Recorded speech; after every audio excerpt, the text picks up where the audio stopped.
نحمده ونصلي على رسوله الكريم اما بعد فاعوذ بالله من الشيطان الرجيم بسم الله الرحمن الرحيم رب اشرح لي صدري ويسر لي امري واحلل عقدة من لساني يفقهوا قولي. ہماری آج کی گفتگو کا موضوع ہے زبان کی حفاظت. ہماری زبان اللہ کی نشانیوں میں سے ایک نشانی ہے. دیکھنے میں زبان گوشت کا ایک ٹکڑا ہے اور ایک چھوٹے سے مسل پر مشتمل ہے، لیکن یہ مسل اتنا اسٹرانگ ہے کہ زندگی میں جتنا بھی استعمال کیا جائے کبھی نہیں تھکتا. جتنا ہم اپنی زبان کو استعمال کرتے ہیں، اگر ہم اپنے ہاتھوں کو استعمال کریں، یعنی تھوڑی دیر کے لیے سوچئے کہ اگر ہمیں اپنی انگلیوں سے بولنا پڑے تو تھوڑی دیر کے بعد ہاتھ کا حال کیا ہوگا. جب ہم لکھ رہے ہوتے ہیں تو لکھتے لکھتے تھک جاتے ہیں، قلم چھوڑ دیتے ہیں، ہاتھ تھک گئے، پھر اس کو اسٹریچ کرتے ہیں، آگے پیچھے کرتے ہیں، پھر دوبارہ وہ کام کرتا ہے. اسی طرح اگر ہم اپنی ٹانگوں سے وہ کام لیں تو ٹانگوں کے مسلز تھک جاتے ہیں. یعنی اگر ہم اتنا چلیں جتنی ہماری زبان چلتی ہے تو ہمارا حال کیا ہو. لیکن آپ نے غور کیا ہوگا کہ ہم صبح سے شام تک نان سٹاپ بولیں اور کان تھک جائیں گے، لوگ تھک جائیں گے، دماغ تھک جائے گا، لیکن زبان نہیں تھکے گی. زبان نہیں تھکتی. اس سے آپ اندازہ لگائیں کہ اتنی بڑی قوت ہے، اتنی بڑی چیز ہے جو اللہ نے ہمیں دی ہے، اور یہ زبان کا استعمال ہی ہے کہ جو ہمیں جانوروں سے الگ کرتا ہے. زبان ان کے پاس بھی ہے، گوشت کا ہی ٹکڑا ان کے منہ کے اندر بھی ہے، لیکن وہ کمال نہیں کرتا جو میری اور آپ کی زبان کرتی. تو حقیقت میں یہ اللہ کی نشانیوں میں سے ایک بہت بڑی نشانی ہے. اب دیکھیے کہ جسم کے باقی اعضاء سے ہم ایک ایک کام لیتے ہیں عام طور پر. جیسے آنکھیں دیکھنے کے کام آتی، کان بس سننے کے ہی کام آتے ہیں، لیکن زبان صرف بولنے کے نہیں، چکھنے کے کام بھی آتی، اچھا برا مزہ بھی محسوس کرتی. اگر زبان کا ٹیسٹ اچھا ہو، زبان صحیح جگہ پر استعمال ہو تو اس سے بڑی نعمت کوئی نہیں. لیکن اگر اس کا استعمال غلط ہو تو جس طرح مختلف ذائقے، کھٹا، میٹھا، کڑوا، نمکین، بدمزہ ہم اپنی زبان میں محسوس کرتے، اسی طرح ہماری گفتگو یا میٹھی ہوتی ہے یا کھٹی ہوتی ہے یا کڑوی ہوتی ہے یا نمکین ہوتی ہے یا بدمزہ ہوتی ہے. جو کچھ ہم باہر سے منہ میں ڈالتے ہیں وہ زبان پہ محسوس ہوتا ہے، لیکن جو ہم اس سے نکالتے ہیں وہ دوسروں کے دلوں پہ جا کے لگتا ہے، یا ان کو خوش کر دیتا ہے یا ان کو ایسی تکلیف میں مبتلا کرتا ہے، ایسا دکھی کرتا ہے، اتنی کڑواہٹ گھولتا ہے کہ وہ مرتے دم تک بھول نہیں سکتے. ایک موقع پر ازواج مطہرات میں سے ایک نے دوسرے کے بارے میں ایک لفظ بولا، اور لفظ بس اتنا تھا کہ فلاں کا قد چھوٹا ہے. آپ صلی اللہ علیہ وسلم نے فرمایا کہ تمہاری زبان سے ایسی بات نکلی ہے کہ اگر اسے سمندر میں ڈال دیا جائے تو وہ بھی کڑوا ہو جائے، پھر سمندر کو کڑوا کر دے. تو اس سے کیا پتہ چلتا ہے کہ زبان کے ذائقے صرف ہمارے لیے نہیں، ہمارے منہ سے نکلے ہوئے لفظ دوسروں کو بد ذائقہ کر سکتے ہیں. اور اتنی بڑی طاقت کہ ایک لفظ سمندر کو کڑوا کر دے، سمندر کو پہلے کڑوا، اس میں اور کڑواہٹ گھول دے. اس کا نمکین پانی ہوتا ہے نا، کڑواہٹ کے قریب ہوتا ہے. تو اس سے آپ اندازہ لگا سکتے ہیں کہ یہاں سے نکلی ہوئی ایک بات بے احتیاطی کی، بد مزاجی کی، کتنا بڑا اثر رکھتی ہے، کہاں تک اس کے نتائج جاتے ہیں. کہاں تک وہ اثر انداز ہوتی ہے. لہذا بے حد ضروری ہے کہ ہم اتنی بڑی طاقت کو، اتنی بڑی اثر انداز ہونے والی چیز کو بہت ہی احتیاط سے استعمال کریں اور اس کی حفاظت کریں، اس کو صحیح جگہ پر استعمال کریں. حدیث میں آتا ہے کہ بعض اوقات انسان اپنی زبان سے ایک کلمہ نکالتا ہے جس کے بارے میں وہ پرواہ بھی نہیں کرتا کہ اس نے کیا بولا، یعنی وہ اس پر توجہ بھی نہیں دیتا، اور نتیجہ کیا ہوتا ہے کہ اس ایک کلمے کی وجہ سے وہ جہنم میں 70 سال کی مسافت میں جا گرتا ہے. ایک کلمہ، ایک بات، بے دھیانی میں کی ہوئی ایک چیز. اور اسی طرح بعض اوقات ایک اچھی بات انسان کے درجات کو بلند کرنے کا ذریعہ اور سبب بن جاتی ہے. لہذا بے حد ضروری ہے کہ ہم اس زبان کو حفاظت میں رکھیں. امام شافعی کا ایک شعر ہے جس کا معنی یہ ہے کہ اے انسان اپنی زبان کی حفاظت کیا کر، اپنی زبان کی حفاظت کیا کر کہ کہیں یہ اژدہا، یہ سانپ تجھے کو نہ ڈس لے. ویسے تو سانپ کسی کو بھی ڈس لیتا ہے، لیکن زبان، ویسے بھی شکل بھی تھوڑی سانپ جیسی ہے نا، یعنی شیپ میں بھی شاید اسی لیے انہوں نے اس کو سانپ سے تشبیہ دی، کہ زبان کا ڈسا ہوا مر جاتا ہے، اور اس کا یہ ڈسنا کسی دوسرے کو ڈسنا ہوتا ہے بظاہر، لیکن اس کا زہر خود انسان اپنے اندر لیتا ہے. اور پھر یحییٰ بن معاذ کہتے ہیں کہ زبان کے بہت سے مقتول قبرستانوں میں مدفون ہیں. زبان کے مقتول یعنی جن کو زبان نے قتل کیا، قبرستانوں میں دفن ہے. یعنی زبان انسان کو وہاں تک پہنچا دیتی ہے کہ جس کے بعد موت ہوتی ہے، نو اینڈ. عربی کا ایک مقولہ ہے، اول الحرب کلام، کسی بھی جنگ کا آغاز کلام سے ہوتا ہے.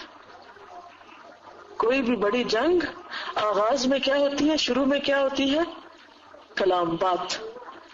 کسی کی ایک بات ہوتی ہے جو دوسرے کو اتنا تڑپا دیتی ہے کہ وہ انتقام لینے پہ تل جاتا ہے، اور پھر وہ زبان کے جواب میں تلوار سے کام لیتا ہے یا گن سے کام لیتا ہے، اور غلط بات کہنے والے کو یا ناروا بات کہنے والے کو مار ڈالتا ہے، اور پھر اس کے انتقام میں دوسرے شخص کو مارا جاتا ہے، اور پھر وہ انتقام کئی انسانوں کی جان لے لیتا ہے. اصل کیا تھی؟ بنیاد کیا تھی؟ جڑ کہاں ہے؟ زبان.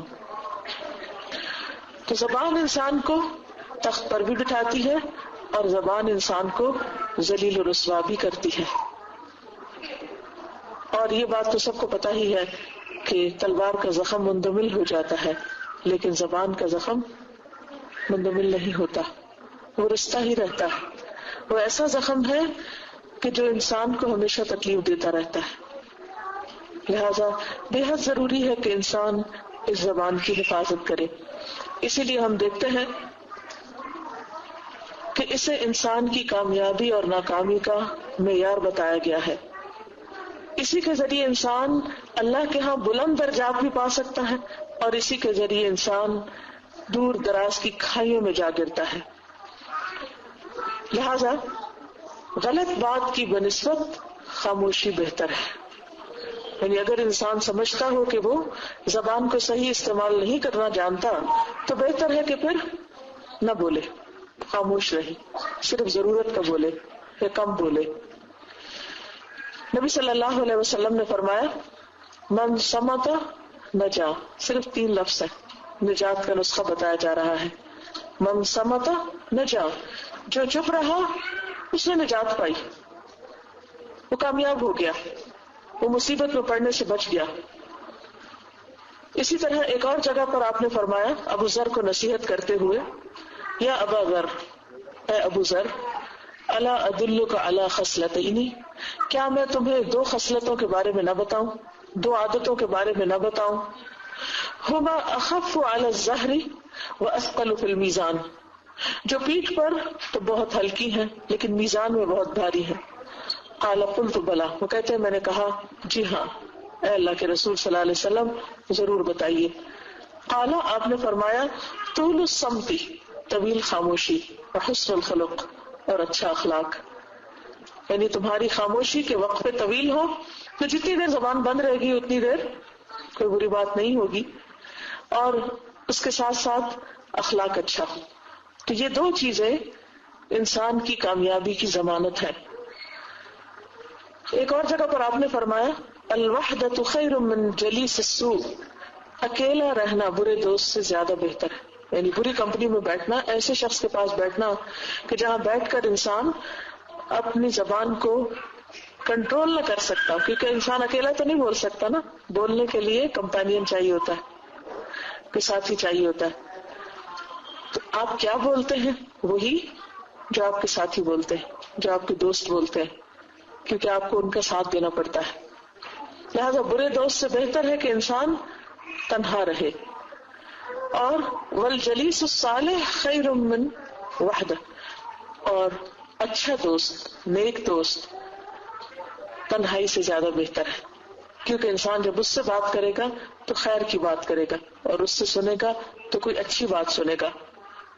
تو اس سے کیا پتہ چلتا ہے کہ انسان اگر بات کرے تو اچھی کرے، ورنہ پھر خاموش رہے، تنہا رہے. ایک اور حدیث میں آتا ہے آپ صلی اللہ علیہ وسلم نے اس کو ایمان کا حصہ قرار دیا. آپ نے فرمایا من کان یؤمن باللہ والیوم الآخر، جو شخص اللہ اور یوم آخرت پر ایمان رکھتا ہے، مانتا ہے اللہ کو، مانتا ہے قیامت کے دن کو، فلیقل خیرا او لیصمت، اسے چاہیے کہ یا تو اچھی بات کرے یا پھر خاموش رہے. کیوں؟ اس لیے کہ اس کو پتا ہے کہ جو کچھ بھی اس کی زبان سے نکلتا ہے وہ سب لکھا جا رہا ہے، اور جو لکھا جا رہا ہے وہ قیامت کے دن تولا جائے گا، اور جب تولا جائے گا تو اس پر جزا یا سزا مل کر رہے گی. قرآن مجید میں اللہ تعالیٰ فرماتے ہیں ما یلفظ من قول الا لدیہ رقیب عتید، کوئی لفظ اس کی زبان سے نہیں نکلتا مگر یہ کہ اس کے پاس ایک تیار نگران کھڑا ہوتا ہے اور وہ فوراً اس کو نوٹ کر لیتا ہے، فوراً لکھ لیتا ہے. آپ کسی بھی زبان میں بولے، لکھنے والا اس کو لکھ رہا ہے. پھر اسی طرح شیطان کے داخل ہونے کا دروازہ بھی زبان ہے. نبی صلی اللہ علیہ وسلم نے فرمایا کہ انسان کے دل کے وسوسوں پر اللہ اس کو نہیں پکڑے گا. بعض اوقات ایسا ہوتا ہے نا کہ دل میں کسی کے بارے میں برا خیال آ گیا، حتیٰ کہ کبھی کبھی شیطان وسوسے ڈالتا ہے تو اللہ تعالیٰ کے بارے میں کوئی بدگمانی آ جاتی ہے، یا پیغمبر کے بارے میں یا دین کے بارے میں، کسی بھی چیز کے بارے میں انسان کے اندر ایک نیگیٹو فیلنگ پیدا ہونے لگتی ہے شیطانی اثر سے. تو فرمایا کہ جب تک انسان اس کو بولے نہیں تو دل کی باتوں پہ نہیں پکڑ. یعنی اگر دل میں کوئی ایسا خیال آیا اور گزر گیا، یا وہ ادھر ہی گھر کر گیا، کیونکہ بازو کا وسوسے چمٹ جاتے ہیں انسان کو، تو ایسی صورت میں جب تک وہ بولے نہیں، کیونکہ بعض لوگ اپنے وسوسوں سے بہت پریشان بھی ہوتے ہیں کہ وہ بہت برے برے خیال آتے ہیں اللہ کے بارے میں، آخرت کے بارے میں، تو کیا کریں، بہت گھبراتے بھی ہیں، روتے بھی ہیں. حتیٰ کہ صحابہ کرام کے ساتھ بھی یہ کیفیت ہوئی تھی. صحابہ کرام نے ایک موقع پر ایک صحابی نے کہا کہ اللہ کے رسول صلی اللہ علیہ وسلم بعض اوقات میرے دل میں اتنا برا خیال آ جاتا ہے کہ میرا جی چاہتا ہے کہ میں جل کے کوئلہ ہو جاؤں، بنسبت اس کے کہ یہ بات میرے دل میں آئی. نہیں، مجھے بہت نفرت ہوتی ہے اس خیال سے، لیکن خیال ہے نا، اس پر قابو نہیں، آ ہی جاتا ہے وسوسہ. تو ایسی صورت میں جب تک انسان منہ سے نہیں بولتا اس وقت تک اس پر پکڑ نہیں ہوتی. پکڑ کب ہے؟ جو ہی انسان اس کو منہ سے نکال. اس سے آپ اندازہ لگاتے ہیں کہ خیال جب کلام بنتا ہے تو انسان کے اوپر فوراً فرشتہ جو مقرر ہے وَإِنَّ عَلَيْكُمْ لَحَافِظِينَ كِرَامًا كَاتِبِينَ، معزز لکھنے والے فوراً لکھ لیتے ہیں. اور قیامت کے دن انسان کیا کہے گا؟ ما لهذا الکتاب، اپنا اعمال نامہ دیکھ کے اس کتاب کو کیا ہے، لا یغادر صغیرۃ ولا کبیرۃ الا احصاها، اس نے نہ کوئی چھوٹی بات چھوڑی اور نہ کوئی بڑی چھوڑی مگر اس کو خوب گن گن کے لکھا. ہر چیز لکھی گئی، ہر چیز جمع ہے. تھوڑی دیر کے لیے سوچئے کہ ایک دن میں ہم کیا کیا کہہ دیتے، کتنا بول دیتے، سب لکھا ہوا ہے، سب محفوظ ہے. اللہ سبحانہ وتعالیٰ فرماتے ہیں کہ انا کننا نستنسخ، یہ ہم لکھوا رہے تھے. یعنی اللہ تعالیٰ نے ایسا انتظام کیا ہوا کہ وہ لکھوا رہا ہے اور لکھا جا رہا ہے اور پھر لکھا ہوا تولا جائے گا. لہذا انسان جو بولے سوچ کر بولے، کیونکہ ایک کلمہ اس کو جنت کا حقدار بنوا سکتا ہے اور ایک کلمہ اس کو جہنم کی گہرائی میں لے جانے کا باعث بن سکتا ہے. اسی لیے ہر روز صبح کے وقت سارا جسم کا ایک ایک حصہ، ایک ایک عضو زبان کے آگے ہاتھ جوڑتا ہے، فریاد کرتا. ہاتھ جوڑنا محاورے کے طور پر استعمال کر رہی ہوں، ورنہ آپ سوچیں گے کہ ہماری آنکھوں کے ہاتھ کون سے ہیں یا کان کے ہاتھ کون سے ہیں. تو ہاتھ جوڑنے سے مراد یہ ہے کہ اس کی منت سماجت کرتا ہے، اس کے آہوزاری کرتا ہے کہ ہمارے معاملے میں اللہ سے ڈرو. اگر تم سیدھی رہی، ان استقمتا استقمنا، اگر تو سیدھی رہی تو ہم بھی سیدھے رہیں گے، اور اگر تو بگڑ گئی تو ہم بھی بگڑ جائیں گے. کیونکہ انسان پھر اپنے کلام کے موافق عمل کرتا ہے، پھر جو کہتا ہے ویسے کرنا بھی شروع کر دیتا ہے. لہذا بہت ضروری ہے کہ پہلے ہی درجے پر ڈھکن بند کر کے رکھا جائے. یعنی زبان دراصل کیا ہے؟ دل کا ڈھکنا. دل کیا ہے؟ ہنڈیا کی طرح. ہنڈیا میں ہر چیز کھولتی رہتی، جیسے پریشر کوکر ہوتا ہے. بند رہے تو سب کچھ اندر ہی ابلتا رہتا ہے، گلتا رہتا ہے، جو بھی ہے جلے ہونے جو کچھ اندر ہے. لیکن اگر آپ نے اس کو کھول دیا تو کیا ہوگا؟ اس کی خوشبو، اس کے چیتے، اس کی بھاپ، اس کی ہر چیز باہر آئے گی. تو اسی طرح ہمارے دلوں میں جو کچھ ہوتا ہے وہ بند ہڈیا کی طرح اندر کھولتا رہتا ہے. کسی کے خلاف غصہ، غم، پریشانی، فکر، وہم، وسوسے، طرح طرح کی چیزیں. لیکن جو ہی ہم منہ کھولتے ہیں تو وہ ساری بھاپ باہر آنے لگتی، اور جو کچھ ہم اندر سے ہوتا ہے وہی ہماری زبان پہ آ جاتا ہے. اگر ہمارا دل، ہماری سوچ، ہمارا خیال اچھا ہے تو پھر ہماری زبان بھی اچھا ہی بولے گی. گویا جیسے شیخ سعدی نے کہا تھا کہ انسان جب تک خاموش رہتا ہے اس کے عیب اور ہنر چھپے رہتے ہیں، اور جب وہ بولتا ہے تو اس کی اچھائیاں اور برائیاں دونوں کھل جاتی ہیں. کون کتنے پانی میں، کس کے پاس کیا ہے، کیا سوچتا ہے، کیا چاہتا ہے، انسان کی خواہشات، چاہتیں، محبتیں، نفرتیں، علم، جہالت، حماقت، سب کچھ زبان کے راستے باہر آ جاتا ہے. گویا زبان ہمارے اندر کی کھڑکی ہے. یعنی ہمارے اندر ویسے تو کوئی نہیں جھانک سکتا، کسی کو نہیں پتا ہمارے دل میں کیا ہے، لیکن جو ہی ہم زبان کھولتے ہیں تو کیا گویا ایک دروازہ کھول دیتے ہیں اور ہم دوسروں کو موقع دے دیتے ہیں، آؤ اور اس کھڑکی سے جھانک کے دیکھ لو ہم اندر کیا سوچتے ہیں، ہم لوگوں کے بارے میں کیا خیال رکھتے ہیں، لوگوں کے بارے میں کیسی تمنائیں اور کیسے احساسات رکھتے ہیں. لہذا زبان خطرناک دروازہ ہے جو انسان کے سارے عیب، اس کے پول کھول دیتا ہے. اس کو بند رکھنے میں ہی انسان کی عافیت ہے. پھر اسی طرح ایک اور جگہ پر آپ صلی اللہ علیہ وسلم نے فرمایا، جبکہ ایک صحابی نے ان سے پوچھا کہ آپ ہمارے بارے میں سب سے زیادہ کس چیز سے ڈرتے ہیں، یعنی آپ کو ہمارے بارے میں کیا فکر ہوتی؟ تو اس پر آپ نے زبان کو پکڑ کے کہا کہ یہ اس زبان کے بارے میں، کیونکہ اسی سے ہم اچھی باتیں کرتے ہیں اور اسی سے ہم خراب باتیں کرتے ہیں. آپ نے فرمایا کہ جو مجھے دو چیزوں کی ضمانت دے میں اس کے لیے جنت کی ضمانت دیتا ہوں. ایک انسان کی زبان ہے اور ایک شرمگاہ ہے. اگر کوئی ان کی حفاظت کر لے تو قیامت کے دن نبی صلی اللہ علیہ وسلم اس کے ضامن ہوں گے، اس کے لیے گارنٹی دیں گے کہ یہ شخص جنت کا مستحق ہے، کیونکہ اس نے اپنی زبان کو صحیح جگہ پر استعمال کیا تھا، حق ہی میں استعمال کیا تھا، نہ حق میں نہیں. اگر دیکھا جائے تو وہ کون سے کام ہیں جو ہم اس زبان سے اچھے کرتے ہیں اور کون سی چیزیں ہیں جو ہم اس سے خراب کرتے ہیں اور کیوں کرتے ہیں. پہلی چیز یہ کہ اچھی چیزوں میں ہم اللہ کا ذکر اس سے کر سکتے ہیں، قرآن مجید پڑھ سکتے ہیں، کسی کو اچھی نصیحت کر سکتے ہیں، کسی غمگین کو دلاسا دے سکتے ہیں، صبر کی تلقین کر سکتے ہیں، کسی دکھی اور کسی پریشان انسان کی کاؤنسلنگ کر سکتے ہیں، کسی کا غم بانٹ سکتے ہیں. اور اس کے علاوہ بھی جہاں موقع کی مناسبت سے سچ اور حق پر مبنی کوئی بات ہو، امر بالمعروف ہو، نہی عن المنکر ہو، وہ تمام کام اس سے لیے جا سکتے ہیں جو انسان کی حسنات میں شمار ہوتے ہیں. قرآن مجید پڑھنے کا ثواب آپ کو معلوم ہے کہ ایک لفظ میں سے ایک حرف جو ہے اس کا زبان سے نکلنا ہوتا ہے کہ 10 نیکیاں لکھ لی جاتی. آپ صلی اللہ علیہ وسلم نے الف لام میم کی مثال دے کے فرمایا الف کے لیے 10، لام کے لیے 10، میم کے لیے 10 نیکیاں. صرف الف لام میم کہنے سے انسان کو 30 نیکیاں ملتی ہیں. لیکن ہم میں سے کتنے ہیں جو دن کا کتنا حصہ قرآن پڑھنے میں گزارتے ہوں یا پھر اللہ کا ذکر کرنے میں گزارتے ہوں؟ کیونکہ اللہ کا ذکر جو ہے وہ انسان کے دل کے لیے اطمینان کا باعث ہے. ہم میں سے ہر ایک یہ سوچ سکتا ہے کہ اس زبان سے وہ کتنے فیصد اللہ کے ذکر کا کام لیتا ہے اور کتنے فیصد لوگوں کا ذکر اور لوگوں کی باتیں کرنے میں گزارتا ہے. نبی صلی اللہ علیہ وسلم نے فرمایا لا تکثر الکلام بغیر ذکر اللہ، اللہ کے ذکر کے علاوہ زیادہ باتیں نہ کیا کرو، اللہ کے ذکر کے سوا بہت باتیں نہ کیا کرو. فإن کثرت الکلام بغیر ذکر اللہ تعالی قسوۃ للقلب، کیونکہ اللہ کے ذکر کے علاوہ زیادہ باتیں دل کی سختی کا سبب بنتی، دل بے حس ہو جاتے ہیں، سخت ہو جاتے ہیں. اور وَإِنَّ أَبْعَدَ النَّاسِ مِنَ اللَّهِ الْقَلْبُ الْقَاسِي، اور اللہ سے سب سے زیادہ دور سخت دل ہے. یعنی سنگ دل انسان اللہ سے بہت دور ہے. اور سنگ دلی کا سبب کیا ہے؟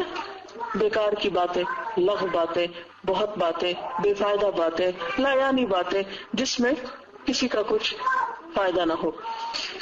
کچھ باتیں ایسی ہوتی ہیں کہ جو نہ اچھی ہے نہ بری ہے، درمیان میں ہے، لیکن اگر وہ بھی ضرورت سے زائد کر لی جائیں جو کہ بے معنی بے مقصد میں آتی ہیں یا مباح میں بھی بناتی ہیں تو الٹیمیٹلی وہ انسان کو حرام کی طرف لے جاتی. لہٰذا ایسی باتوں سے بھی پرہیز کرنا چاہیے، کیونکہ حدیث میں آتا ہے من حسن اسلام المرء ترکہ ما لا یعنیہ، انسان کے اسلام کی خوبصورتی اس میں ہے کہ وہ ان باتوں کو چھوڑ دے جن سے اس کا کوئی مطلب نہیں، بیکار کی باتوں میں زیادہ دلچسپی نہ رکھے. کہ آپ دیکھیے کہ ہماری یہ زندگی ایک بہت بڑی امانت ہے ہمارے پاس، صرف ایک دفعہ ملی، کوئی مرنے والا واپس نہیں آتا. ہمیں یہ وقت کام کے لیے ملا ہے، یہ دیکھنے کے لیے کہ ہم کیا کرتے ہیں. لیبلوکم ایکم احسن عملا، کہ وہ تمہیں آزما کے دیکھے کہ تم میں اچھے کام کون کر رہا ہے. یہ وقت اچھے کام کرنے کے لیے ہے، اس زبان کو، اس دل کو، ان ہاتھوں کو، اس دماغ کو اچھی جگہ لگانے کے لیے ہے. لیکن اگر ہم اچھے کام کی بجائے اس سے غلط کام لیتے ہیں تو گویا ہم اپنے آپ کو ضائع کرتے چلے جا رہے ہیں. اور کل قیامت کے دن ایک ایک گزرے ہوئے لمحے پر انسان کو حسرت اور ندامت ہوگی کہ اس نے وہ بیکار کیوں ضائع کر دیا. اس کے پاس کیسا کیسا موقع تھا اللہ کا ذکر کرنے کا، لیکن اس نے اس کو بے فائدہ اور بیکار باتوں میں گنوا دیا. اب کچھ باتیں ایسی ہیں کہ جو انسان کو کسی قیمت پر نہیں کرنی چاہیے، جن میں سے غیبت، چغل خوری، جھوٹ، لڑائی جھگڑا، تانے، کسی کا مذاق اڑانا اور فحش گوئی، گالی گلوچ، یہ باتیں کسی قیمت پر نہیں ہونی چاہیے. اس میں سے میں چند ایک کے بارے میں ذکر کروں گی کہ کیا وجہ ہے کہ ہم ان برائیوں میں مبتلا ہو جاتے ہیں، اور پھر یہ کہ اس کا حل اور علاج کیا ہے. سب سے پہلے غیبت کے بارے میں بات کروں گی کہ جس بیماری کا ہم میں سے اکثریت شکار ہے اور کوشش کے باوجود ہم اس سے چھٹکارا نہیں پا سکتے، اس کی کیا وجہ ہوتی ہے، وہ کیا فیکٹرز ہیں، وہ کیا چیز ہے پیچھے جو ہمیں غیبت کرنے پہ مجبور کرتی، جو ہم سے کسی کی برائی کرواتی. اگر ہم اس کے اسباب جان لیں تو پھر جو ہی ہم ایسی کوئی چیز کرنے لگے تو فوراً سوچیں اور پیچھے سے کنٹرول کریں تو انشاءاللہ زبان بھی کنٹرول ہو جائے گی. تو سب سے پہلی بات کیا ہے؟ اپنی غلطیوں کی پہچان کرنا، سیلف ریئلائزیشن، ہمارے اندر کیا کیا ہے، اچھا کیا ہے، برا کیا ہے، اور پھر اس کو پہچان کے جو اچھا ہے اس کی کلٹیویشن، اس کو اور گرو کرنا، اور جو برا ہے اس کو نکالنا. کیونکہ اگر وہ خراب چیز اندر رہی تو وہ آکاش بیل کی طرح جو اچھائیاں ہیں ان کو بھی جا کے پکڑ لے گی اور ان کا بھی رس چوس لے گی اور ان کی بھی گرینری ختم کر دے گی. لہذا بے حد ضروری ہے کہ انسان اپنے دل کی مسلسل صفائی کرتا رہے. اور صفائی کرنے کے لیے اگر آپ دیکھیں تو ہم اپنے گھر سے مثال لیتے ہیں کہ اگر ہم دل کو گھر کی طرح جانیں تو گھر کی صفائی کرنے کے لیے ہم کیا کرتے ہیں؟ ہر چیز کا جائزہ لیتے ہیں، کہاں کیا رکھا ہوا ہے، کیا گرا ہوا ہے، کہاں ڈسٹنگ ہے، کیا چیز اپنی جگہ پر نہیں. تو بالکل اسی طرح اپنے دل کے مختلف چھپے ہوئے گوشوں اور لیئرز کا بھی ہمیں جائزہ لینا ہوگا. اب دیکھیے کہ جب آپ کسی چیز کی تھرو کلینزنگ کرتے ہیں، اندر تک صفائی کرتے ہیں، تو پھر اس کے لیے آپ صرف ہاتھ یا صرف کپڑا نہیں استعمال کرتے، ڈٹرجنٹ بھی یوز کرتے ہیں، اور اس کے کونے قدرے اور اچھی طرح مختلف ہتھیاروں کے ساتھ اس کے اندر تک، جیسا اوون صاف کرنا ہو تو آپ کیا طریقہ اختیار کرتے ہیں، اور اسی طرح کی چیزیں. تو پوری طرح آپ اس کو ہر طرف سے جائزہ لیتے ہیں، جھک جھک کے دیکھتے ہیں، دائیں دیکھتے ہیں، بائیں دیکھتے ہیں، آگے دیکھتے ہیں، اٹھا کے چیزیں دیکھتے ہیں، اور ایک ایک کونے قدرے سے چیز نکالتے ہیں، جب جا کے اس کے اندر صفائی کا ایک تھا. اسی طرح ہمیں اپنی پہچان ضروری ہے، اپنی غلطیوں کا احترام ضروری ہے، اپنے دل کے اندر جھانکنا ضروری ہے اور دیکھنا ضروری ہے کہ وہ کیا کیا رکھا ہوا ہے، وہ کیا چیز ہے جو باعث بن رہی ہے زبان کی خرابی کی. تو زبان کی حفاظت کے لیے دل کی حفاظت ضروری ہے، اور دل کی حفاظت میں کیا چیز آتی ہے کہ وہاں کی خرابیوں کو نکال کے جڑ سے باہر پھینکنا اور اچھی چیزوں کو زیادہ سے زیادہ عام کرنا، گویا نیگیٹیوٹی کو نکال کے پازیٹیو تھنکنگ اپنے اندر لانا. اب آپ دیکھیے تھوڑی دیر کے لیے آپ سب بھی سوچیے میرے ساتھ کہ ہم کسی کی غیبت کیوں کرتے ہیں. اچھا غیبت کیا ہے؟ غیبت کا لفظ غیب سے ہے، کسی سے چھپ کے، کسی کی پیٹھ پیچھے کسی کے خلاف بات کرنا، یا ایسی بات کرنا کہ جو وہ سنے تو اس کو اچھی نہ لگے. ذکر کا اخاک بما یکرہ، تمہارا اپنے بھائی کا ایسا ذکر کرنا کہ جس سے وہ خوش نہ ہو. اب آپ دیکھیے کہ کیا کیا وجوہات ہوتی ہیں. نمبر 1، کسی کے خلاف دل میں غصے کا ہونا، اپنی ذات کے لیے بدلہ لینے کی خواہش ہونا. مثلا کسی نے کوئی ایسی بات کہی آپ کو، یا آپ کو کوئی نقصان پہنچایا، یا آپ کو کوئی تکلیف دی. اب کیا ہوتا ہے کہ بعض اوقات ہم اس سے ڈرتے ہیں، اس کے سامنے کچھ نہیں کہہ سکتے، اس کو ہم چپ ہو جاتے ہیں، یا ہمیں یہ ڈر ہوتا ہے کہ یہ ہمیں نقصان دے گا، یا یہ ہوتا ہے کہ یہ ہم سے روٹھ جائے گا، یا یہ کہ یہ ہمیں برا بھلا کہے گا، تو وہاں کچھ نہیں کہتے. پھر کیا کرتے ہیں؟ بعد میں غصہ نکالتے ہیں. کس کے سامنے؟ فرینڈس کے پاس. اگر فرینڈز اچھے ہوں تو کیا ہوتا ہے، وہ ہمارے اندر کی صفائی شروع کر دیتے ہیں، کہتے ہیں اچھا چھوڑو کوئی بات نہیں، معاف کر دو، جانے دو. تم یہ سوچو اچھا اس نے یہ بھی تو کیا ہوگا، چلو کوئی بات نہیں، وہ ناسمجھ ہے، وہ بیمار ہے، وہ بچہ ہے، یعنی کوئی نہ کوئی تعویل کر کے تو اچھا شخص آپ کے اس غصے کو دھو دے گا.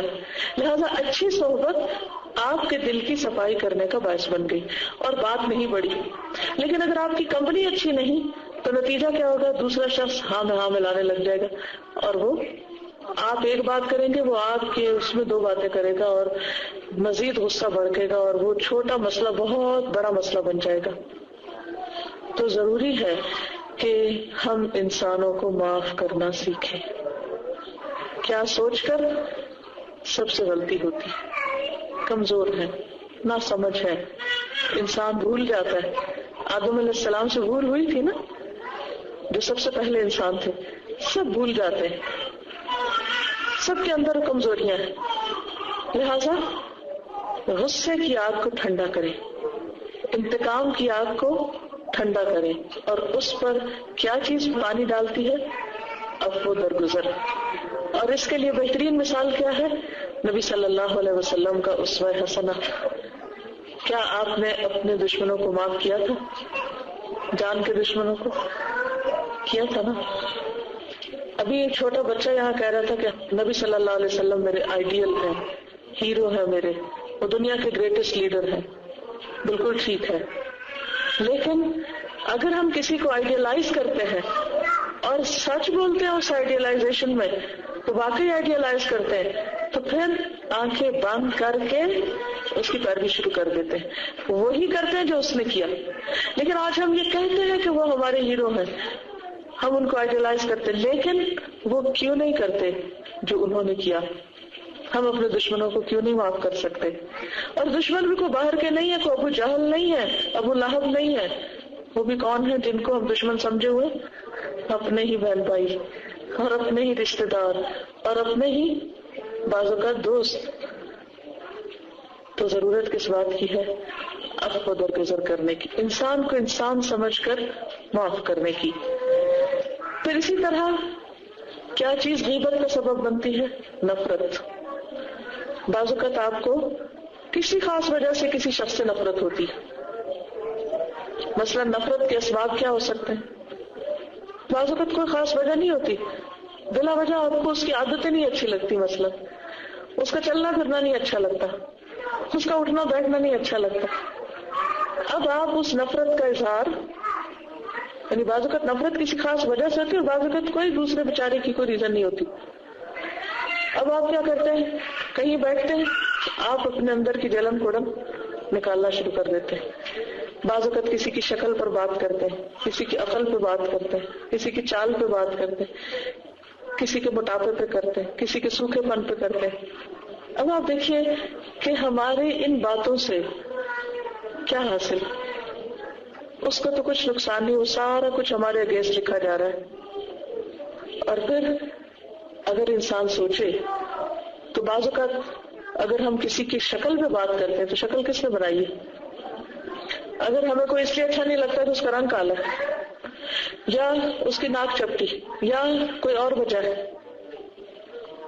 یا کوئی کسی خاص قوم سے ہے، کسی خاص ملک سے، کسی خاص جگہ سے ہے، یا کسی خاص قبیلے سے، یا مثلاً آپ کے سسرالی سے، اور کوئی اس کا جرم نہیں سوائے اس کے کہ وہ سسرال سے. تو بے وجہ ایک نے برا کیا، سب کو ساتھ لگیٹ دیا، فلاں خاندان سے، فلاں شخص. بعض اوقات تو کوئی ریزن ہوتی ہے نفرت کی، بعض اوقات کوئی ریزن نہیں ہوتی، صرف باعث ہوتے ہیں. تو ایسی صورت میں انسان کو بچنا چاہیے. اگر کسی کی شکل پر اعتراض ہے تو وہ اس پر نہیں ہے، اس کے بنانے والے پر اعتراض ہے. اور اگر کوئی کسی خاص خاندان کا شخص ہے تو اس کا کیا قصور ہے کہ اس گھر میں پیدا ہو گیا؟ کہ آپ کو اس گھر کے ایک شخص سے نفرت ہے تو آپ سب کو ساتھ لگائے ہوئے. تو انسان کو عدل اور انصاف سے کام لینا چاہیے. جو چیز جتنی ہو بس اتنی ہی رہے، اس سے آگے دوسرے پر نہ جائے. پھر اسی طرح بعض اوقات انسان غیبت کیوں کرتا ہے؟ کیونکہ دوسرے کو اپنے سے کم تر سمجھتا ہے. دوسرے کو اپنے سے کم تر سمجھتا ہے. کن کن چیزوں میں کم سمجھتے ہیں ہم؟ مثلاً مال میں کم ہے. اب کوئی شخص غریب ہے خاندان میں سے یا ویسے آپ کے ہمسایوں میں سے، اب وہ کوئی کچھ پکا کے لے آتا ہے، وہ معمولی چیز ہے، وہ بیچارہ خود بھی کھاتا، آپ کے لیے بھی وہی پکا کے لے آئے، اب دے کے چلا گیا. اب آپ کیا کریں گے؟ بعد میں اس نے محنت کی، کچھ بنا کے لے آئی، یا کوئی ایسا گفٹ لے آتا ہے جو اس بیچارے کی حیثیت کے مطابق ہے لیکن آپ کی حیثیت سے بہت کم ہے، آپ اس کو اپنے شان کے خلاف سمجھتے ہیں. اب آپ کیا کرتے ہیں؟ وہ رکھ کے چلا جاتا ہے، اور اس کے بعد کیا ہوتا ہے؟ بولے چلے جائیں گے، نہ لاتا ہے، یہ ہمارے سر پہ بوجھ ڈال کے آئی، اب میں کہاں اٹھاؤں، میں کہاں سنبھالوں، وغیرہ وغیرہ، معلوم نہیں کہاں تک بولے چلے جاتے ہیں. اس کے تو حسنات لکھی جا رہی ہیں، اور یہ سارا بولنا کس کے خلاف لکھا جا رہا ہے؟ ہمارے خلاف لکھا جا رہا ہے. یاد رکھیے یہ بڑا چھوٹا ہونا بندوں کے اختیار میں نہیں ہے. اگر ہوتا تو کوئی چھوٹا نہ ہوتا. کوئی مال میں کم ہوتا اگر اسے اختیار دے دیا جاتا؟ کوئی شکل میں کسی سے کم ہوتا اگر اسے اختیار مل جاتا؟ نہیں. تو بہت ساری چیزیں انسان کے بس اور اختیار میں نہیں ہیں جن پر ہم ان کو اپنے سے چھوٹا سمجھتے. اسی طرح بعض اوقات دوسروں کو علم میں چھوٹا سمجھتے اور اس کے خلاف کرتے تھے، وہ جاہل فلاں اور اس کو عقل نہیں اس کو. بعض اوقات کوئی مہارت میں ہم سے کم ہوتا ہے. مثلاً آپ 20 سال سے کھانا پکا رہے ہیں، آپ تو اس کو بہت اچھی طرح پکائیں گے، اور وہ لڑکی جو ابھی 1 سال سے پکانے لگی ہے اس کے اور آپ کے کھانے میں کوئی کمپیریزن ہو سکتا ہے؟ نہیں ہو سکتا. لیکن جب وہ ہماری مرضی کا نہ پکائے تو پھر گھر میں حال کیا ہوتا ہے؟ مثلا نئی آنے والی بہو، آج کل لڑکیاں بہت پڑھنے میں لگی رہتی ہیں اور ان کو شادی سے پہلے، ہم سب کو بھی یہی حال تھا، خود اپنا بھی، کہ شادی سے پہلے پکانے کی کوئی عادت نہیں، مائیں پیچھے لگی رہتی ہیں، یہ کر لو یہ کر لو، لیکن کوئی سنتا نہیں. اس حالت کے ساتھ جب اگلے گھر جاتے ہیں تو پھر بہت کچھ دیکھنا پڑتا ہے. اور پھر اس میں کیا ہوتا ہے مقابلے ہوتے ہیں، کبھی دو دیورانی جٹھانی کے ہوتے ہیں، کبھی نند بھابھی کے ہوتے ہیں، کبھی ساس بہو کے ہونے لگتے ہیں. اب اس میں کتنی خرابیاں نکل آتی ہیں. اور بعض اوقات رشتے داروں میں نہیں، پڑوسنوں میں مقابلے شروع ہو جاتے ہیں. اس نے یہ پکایا تو ایسا پکایا، تو اس نے یہ پکایا تو ویسا پکایا، اس کو تو عقل ہی نہیں، یہ تو یہ نہیں، اس کو تو یہ. ایسی باتوں سے ہمیں حاصل کیا ہوتا ہے؟ نتیجہ کیا نکلتا ہے؟ ہم بھولے ہوئے ہوتے ہیں یہ سارا کچھ ہمارے خلاف لکھا جا رہا ہے. جو ہم کسی کے خلاف بول بول کے دل ٹھنڈا کر رہے ہیں یا اپنے آپ کو بڑا عقل مند ثابت کر رہے ہیں اور دوسرے کو لیٹ ڈاؤن کر رہے ہیں، یہ دراصل ہمارے ہی خلاف لکھا جائے، اپنا نقصان کر رہے ہیں. تو ایسے میں کیا سوچنا چاہیے؟ جب آپ کسی سے مقابلہ کرنے لگے تو آج سے نہیں کریں، اس وقت سے کریں جب آپ ایسے تھے. مثلاً آپ کا اپنے سے 10-20 سال چھوٹے سے کیا مقابلہ؟ اب مثلاً میں پڑھاتے ہوئے کچھ سال گزرے، اب اگر میں اپنا مقابلہ کرنے لوں کسی اس بچی سے کہ بھئی اس نے یہ کیوں بول دیا، وہ کیوں کہہ دیا، نہیں. آپ یہ دیکھیں کہ کون کہاں کھڑے ہو کر کس جگہ پر کس مقام پر بول رہا ہے، اس کو اس کے اعتبار سے دیکھیے. جب ایک بچے سے آپ اسپیچ سنیں گے تو اس کو اس اعتبار سے تولیں گے، کسی اور کے مقابلے میں نہیں تولیں گے. نو کمپیریزن. کمپیریزن کہاں ہوتا ہے؟ جب ایک جیسے لیول کی چیزیں ہوتی ہیں. تو کسی کو ہمیں حق نہیں پہنچتا کہ اس کو اپنے سے حقیر سمجھے، خاص طور پر ان چیزوں میں جس میں دوسرا بے بس ہے، مجبور ہے. پھر اور کیا وجہ ہوتی ہے؟ بعض اوقات ہم کوئی ریزن نہیں ہوتی، صرف دوستی کی خاطر غیبت کرتے ہیں، ہاں میں ہاں ملانے کے لیے. کیونکہ ہمیں پتا ہوتا ہے کہ اگر ہم نے ہاں میں ہاں نہ ملائی تو کیا ہوگا. بہت سے لوگ یہ مسئلہ میرے پاس لے کر آتے ہیں کہ ہم نے تو قرآن پڑھ لیا، اب ہم بچنا چاہتے ہیں لیکن ہمارے بزرگوں نے، گھر والوں نے نہیں پڑھا ابھی. اب جب امی غیبت شروع کر دیں تو پھر ہم کیا کریں؟ اکثر لوگوں کو یہ پریشانی ہوتی ہے. اب کیا ہے، اب اگر بیٹی ہاں میں ہاں نہیں ملائے گی، ماں غضبناک ہوگی، تم تو میری سنتی نہیں ہو، تم یہ اچھا پڑھ لکھ گئی ہو. تو اس موقع پر بہت مشکل پیش آ جاتی ہے. ایسے میں انسان پھر صرف دوسرے کا دل رکھنے کے لیے ہاں میں ہاں ملاتا رہتا ہے. ایسی صورت میں کوئی جادو کی چھڑی نہیں کہ وہ اس وقت پھیر دی جائے تو دوسرا غیبت سے باز آ جائے. ضرورت ہے کہ روٹ کاز میں جانا چاہیے کہ ماں ہے یا کوئی بڑی خالہ ہے یا دادی ہے، وٹ ایور، وہ اگر کوئی ایسی ناسمجھی کی بات کر رہی ہے اور آپ کو سمجھ ہے اور آپ چاہتے ہیں کہ اوائڈ کریں، تو دیکھیں کہ وہ کیوں کر رہا ہے، اس کے پیچھے کیا وجہ ہے. ہو سکتا ہے علم کی کمی ہو سکتا ہے ان کی کمپنی خراب ہو، ان کو کسی نے بھرا اور وہ آپ سے آ کے اپنا غصہ نکال رہے ہیں، کسی نے ان کو بھڑکایا اور وہ اب اپنی بھڑکن آپ کے سامنے ٹھنڈی کر رہے ہیں. تو روٹ کاز پہ جائیے. اگر ان کی کمپنی خراب ہے تو اس کو چینج کرنے کی کوشش کرے، علم نہیں تو علم لینے کی کوشش کرے، فارغ ہے بیکار ہے تو انہیں کسی کام لگائے. تو جب تک وہ پیچھے سے روٹ کاز ٹھیک نہیں ہوگی تو مسئلہ حل نہیں ہوگا. تو ایسی صورت میں انسان کے لیے واقعی مشکل ہوتی ہے، لیکن کوئی مسئلہ ایسا نہیں جس کا حل نہ ہو، ہر چیز کا سولوشن ہے. لہٰذا بہتر یہ ہے کہ ہم بہتر طور پر اس کو لیں. بعض اوقات ہم کیوں غیبت کرتے ہیں؟ محض کسی کا مذاق اڑانے لگتے ہیں، سامنے یا پیچھے، اس میں کسی کو برا بھلا کہتے رہتے، کیونکہ ہم اپنے آپ کو بہت ہنس مکھ اور بہت خوش اخلاق ثابت کرنا چاہتے ہیں. کچھ لوگ کی عادت ہوتی ہے نا کہ وہ کیا ثابت کرنا چاہتے ہیں کہ وہ بہت خوش اخلاق ہے. اچھا، خوش اخلاقی میں خود بھی ہنستے ہیں اور دوسروں کو بھی ہنساتے ہیں. نبی صلی اللہ علیہ وسلم نے فرمایا ہلاکت ہے اس شخص کے لیے، ہلاکت ہے اس شخص کے لیے، ہلاکت ہے اس شخص کے لیے جو کسی کو ہنسانے کے لیے جھوٹ بولے. لہذا یہ موقع بھی احساس کرنے کا ہے. پھر اسی طرح بعض اوقات ہم کو غلط کام واقعی غلط کر رہا ہوتا ہے تو اس کی برائی ظاہر کرنے کے لیے غیبت شروع کر دیتے ہیں. دیکھا فلاں کو وہ کیا کر رہا تھا، بڑا بنتا ہے، اس میں یہ خرابی، اس میں وہ خرابی. پھر اسی طرح حسد، کسی کی کوئی اچھائی، کوئی نیکی اچھی نہ لگنا، کسی کا کوئی ہنر اچھا نہ لگنا. اور یہ عام طور پر کن لوگوں میں پایا جاتا ہے؟ جو ایک لیول کے لوگ ہوتے ہیں، عمر میں یا تجربے میں یا مہارت میں یا کسی خاص پیشے میں ایک طرح کے لوگ ہوتے ہیں. تو پھر ان کی آپس میں راولری چل رہی ہوتی ہے اور وہ ایک دوسرے کو لیگ پولنگ کرتے رہتے ہیں یا لیٹ ڈاؤن کرتے رہتے ہیں اور ایک دوسرے کے خلاف کچھ نہ کچھ کہتے رہتے ہیں. تو ایسی صورت پہ انسان کو یہ یاد رکھنا چاہیے کہ حسد ایسی چیز ہے کہ جو نیکیوں کو اس طرح کھا جاتی ہے جیسے سوکھی لکڑی کو آگ کھا جاتی ہے. اور ہوتا یہی ہے کہ جو حسد میں ہم بری بات کرتے ہیں وہ ہمارے خلاف جمع ہونے لگتی. بعض اوقات ہم کسی سے صرف ہمدردی کے اظہار میں کسی اور کی برائی شروع کر دیتے. مثلاً ہمیں اپنی دوست سے ہمدردی کرنا ہے، اس کے شوہر کو برا کہنے لگ جائیں گے، یا وہ اگر کہے گی برا تو ہم بھی ساتھ ہاں میں ہاں ملائیں گے، ہاں بالکل. اب بظاہر ہم ہمدردی کر رہے ہیں، لیکن اس منفی سوچ کے نتیجے میں کیا ہوتا ہے کہ وہ گھر اور زیادہ بگڑتا ہے. ہم شیئر دے رہے ہوتے ہیں نا غلط تھنکنگ والے کو، اس سے اور زیادہ نقصان ہوتا ہے. پھر اسی طرح بعض اوقات ہم اپنا الزام دھونے کے لیے کسی اور کو لیٹ ڈاؤن کرنے لگتے ہیں کہ کوئی ہمیں نہ برا سمجھے، پہلے سے ہم دوسروں کو برا بھلا کہنا شروع کر دیتے. بعض اوقات کسی کو کسی کی نظروں سے گرانے کے لیے غیبت کی جاتی. تو بات یہ ہے کہ عزت اور ذلت اللہ کے ہاتھ میں ہے، اس لیے بے حد ضروری ہے کہ انسان جب بھی کسی کی برائی کرنے لگے ٹھہر کے سوچے کیا مقصد ہے، میں اس سے کیا حاصل کرنا چاہتی ہوں. کسی کی خیر مطلوب ہے یا کسی کے لیے برائی کا ارادہ ہے.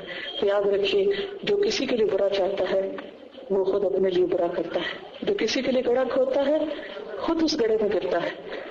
اور پھر یہ بھی مشکل پیش آتی ہے کہ انسان اللہ کی نگاہ میں گر جاتا ہے. مسلمان کون ہے؟ وہ جس کے ہاتھ اور زبان سے دوسرے محفوظ رہیں، دوسروں کے گھر محفوظ رہیں، دوسروں کی عزتیں محفوظ رہیں، دوسروں کے تعلقات محفوظ رہیں. لہذا بے حد ضروری ہے کہ ہم سب اپنی زبانوں کی حفاظت کریں، اور اللہ تعالیٰ سے دعا ہے کہ اللہ ہمیں بہترین مسلمان بنائے. سبحان اللہ والحمد للہ ولا الہ الا اللہ واللہ اکبر ولا حول ولا قوة الا باللہ العلی العظیم. اللهم صل على محمد وعلى آل محمد كما صليت على إبراهيم وعلى آل إبراهيم إنك حميد مجيد. اللهم بارك على محمد وعلى آل محمد كما باركت على إبراهيم وعلى آل إبراهيم إنك حميد مجيد. ربنا آتنا في الدنيا حسنة وفي الآخرة حسنة وقنا عذاب النار. ربنا لا تزغ قلوبنا بعد إذ هديتنا وهب لنا من لدنك رحمة إنك أنت الوهاب. ربنا هب لنا من أزواجنا وذرياتنا قرة أعين واجعلنا للمتقين إماما. يا حي يا قيوم برحمتك نستغيث لا إله إلا أنت سبحانك إني كنت من الظالمين. لا حول ولا قوة إلا بالله. لا إله إلا الله. لا نعبد إلا إياه. له النعمة وله الفضل وله الثناء الحسن. لا إله إلا الله مخلصين له الدين ولو كره الكافرون. يا حي يا قيوم برحمتك نستغيث. اللهم إنا نسألك من الخير كله عاجله وآجله ما علمنا منه وما لم نعلم ونعوذ بك من الشر كله عاجله وآجله ما علمنا منه وما لم نعلم. اللهم إنا نعوذ بك من جهد البلاء ودرك الشقاء وسوء القضاء وشماتة الأعداء. يا حي يا قيوم برحمتك نستغيث. یا اللہ پاک جتنی بھی بہنیں یہاں پر آئی ہیں سب کا آنا قبول فرما. یا اللہ ہم نے جو کچھ اس مجلس میں سیکھا ہے ہمیں اس پر عمل کی توفیق عطا فرما. یا اللہ تو ہمارے عیبوں کو ہماری برائیوں کو ہم سے دور کر دے. یا اللہ ہماری زبانوں کی اصلاح کر دے، ہمارے دلوں کی اصلاح کر دے. یا اللہ ہمارے عمل کو ویسا ہی بنا لے جیسا تجھے پسند ہو. یا اللہ ہماری خوشی، غم، غصہ، نفرت، محبت ہر چیز تیرے حکم کے تابع ہو جائے. یا اللہ تو ہماری اولادوں کو ہدایت عطا فرما. یا اللہ انہیں ہماری آنکھوں کی ٹھنڈک بنا. یا اللہ انہیں دین پر، ایمان پر قائم رکھنا. یا اللہ ان نسلوں کی حفاظت فرما. یا رب العالمین تو ہماری اولادوں کو ہمارے لیے بہترین صدقہ جاریہ بنا. یا اللہ ہمارے گھروں میں خوشیاں پیدا کر دے. یا اللہ ہمارے شوہروں کو ہماری آنکھوں کی ٹھنڈک بنا. یا اللہ تمام گھروں میں اتفاق، محبت اور بہترین سلوک ہو. یا رب العالمین تو ہمیں ایمان کے ساتھ اس دنیا سے لے جانا. یا اللہ تو ہمارے قبروں کو روشن کر دینا. یا اللہ تو ہمیں جنت الفردوس کے اعلیٰ مقامات عطا فرمانا. اللہ تو ہمیں جہنم کی آگ سے بچا لینا. یا رب العالمین ہمیں نبی صلی اللہ علیہ وسلم کی شفاعت نصیب فرمانا. حوض کوثر پر ان کے ہاتھوں پانی نصیب فرمانا. یا رب العالمین تو ہمیں نیک اور صالح صحبت عطا فرما دنیا میں بھی اور آخرت میں بھی, اور ہمیں اپنی رحمتوں سے ڈھانپ لے اور ہمارے گناہوں کو معاف کر دے. یا اللہ ہماری زیادتیوں کوتاہیوں کو معاف فرما دے. یا اللہ ہمارے دلوں میں قرآن کی محبت پیدا کر دے. یا اللہ علم کا شوق پیدا کر دے. یا اللہ ہمیں اپنی کتاب سمجھنے والا بنا دے, اسے سیکھنے اور سکھانے والا بنا دے. یا رب العالمین تو مسلمانوں کو اتفاق اور اتحاد نصیب فرما. یا اللہ ہمیں اتنا اچھا باعمل مسلمان بنا کہ ہمارے عمل کو دیکھ کر لوگ مسلمان ہو جائیں. یا اللہ ہمیں اپنا فریضہ ادا کرنے کی توفیق دے, اور جس معاشرے میں ہم رہ رہے ہیں اس کے جو حقوق ہیں ہم پر, ہمیں ان کو ادا کرنا سکھا دے. یا رب العالمین تو سب کو ہدایت عطا فرما. یا اللہ تو سب پر اپنی رحمت نازل فرما, سب کے دلوں کو سکون عطا کر دے. یا اللہ سب کا یہاں آنا بیٹھنا قبول فرما لے. ربنا تقبل منا انك انت السميع العليم وتب علينا انك انت التواب الرحيم. وصلى الله تعالى على خير خلقه محمد وعلى آله وأصحابه وأهل بيته أجمعين برحمتك يا أرحم الراحمين. إلهي آمين. سبحانك اللهم وبحمدك نشهد أن لا إله إلا أنت نستغفرك ونتوب إليك. السلام عليكم ورحمة الله وبركاته. ویڈیو کے نیچے سبسکرائب کے بٹن پہ کلک کریں, بیل کے آئیکن پہ کلک کیجئے تاکہ ہر نئی ویڈیو کی نوٹیفیکیشن